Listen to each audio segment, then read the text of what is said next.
The art of meditation is a way of getting into touch with reality. And the reason for it is that most civilized people are out of touch with reality because they confuse the world as it is with the world as they think about it and talk about it and describe it.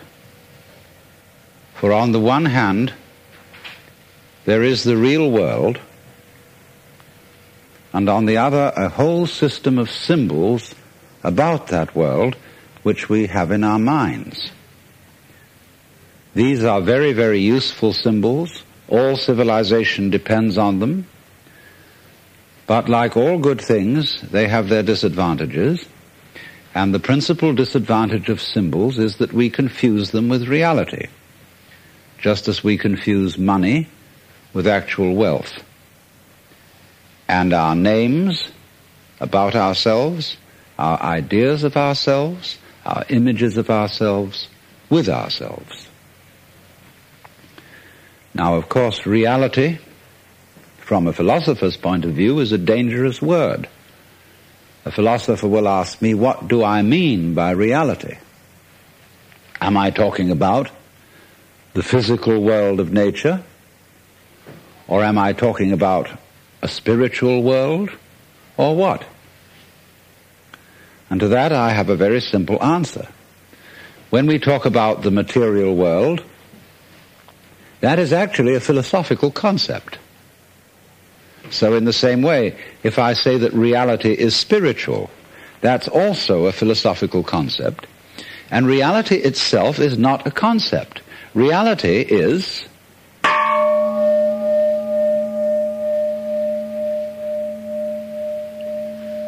and we won't give it a name. Now it's amazing what doesn't exist in the real world. For example, in the real world, there aren't any things, nor are there any events. That doesn't mean to say that the real world is a perfectly featureless blank.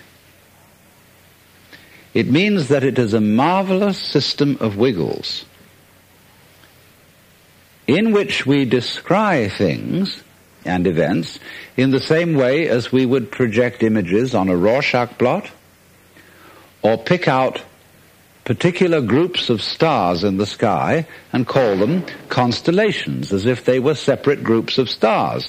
Well, they're groups of stars in the mind's eye, in our system of concepts. They are not out there as constellations already grouped in the sky. So in the same way, the difference between myself and all the rest of the universe is nothing more than an idea. It is not a real difference. And meditation is the way in which we come to feel our basic inseparability from the whole universe. And what that requires is that we shut up. That is to say, that we become interiorly silent and cease from the interminable chatter that goes on inside our skulls. Because you see, most of us think compulsively all the time. That is to say, we talk to ourselves. Now, I remember when I was a boy, we had a common saying, talking to yourself is the first sign of madness. Now, obviously, if I talk all the time, I don't hear what anyone else has to say. And so in exactly the same way, if I think all the time, that is to say, if I talk to myself all the time, I don't have anything to think about except thoughts. And therefore I'm living entirely in the world of symbols, and I'm never in relationship with reality. All right, now that's the first basic reason for meditation. But there is another sense, and this is going to be a little bit more difficult to understand, why we could say that meditation doesn't have a reason. or doesn't have a purpose. And in this respect, it's unlike almost all other things that we do, except perhaps making music and dancing. Because when we make music, we don't do it in order to reach a certain point, such as the end of the composition. If that were the purpose of music, to get to the end of the piece, then obviously the fastest players would be the best. And so likewise, when we are dancing, we are not aiming to arrive at a particular place on the floor, as we would be if we were taking a journey. When we dance, the journey itself is the point. When we play music, the playing itself is the point. And exactly the same thing is true in meditation. Meditation is the discovery that the point of life is always arrived at in the immediate moment.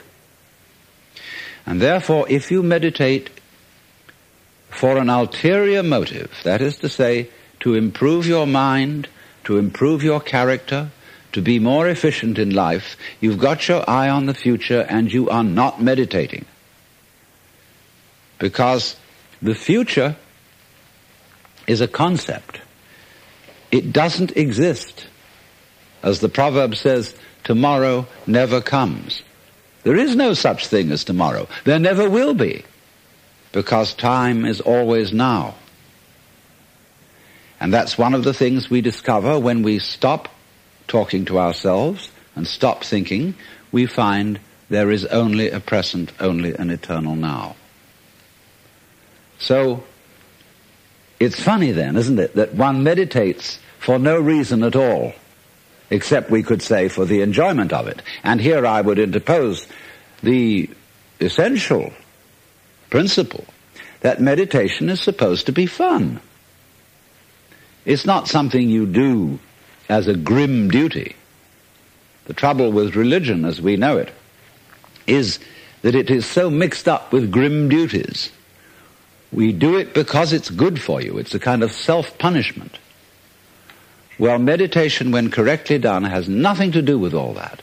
It's a kind of digging the present. It's a kind of grooving with the eternal now.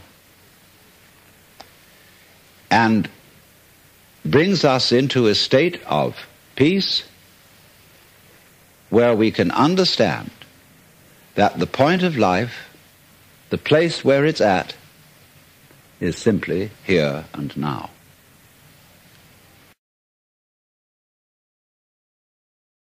Faster and faster, you can keep that up for 40 minutes. And you'll be out of your mind. But you see, to go out of your mind at least once a day is tremendously important, because by going out of your mind you come to your senses. And if you stay in your mind all the time, you are over-rational. In other words, you're like a very rigid bridge, which because it has got no give, no craziness in it, is going to be blown down in the first hurricane.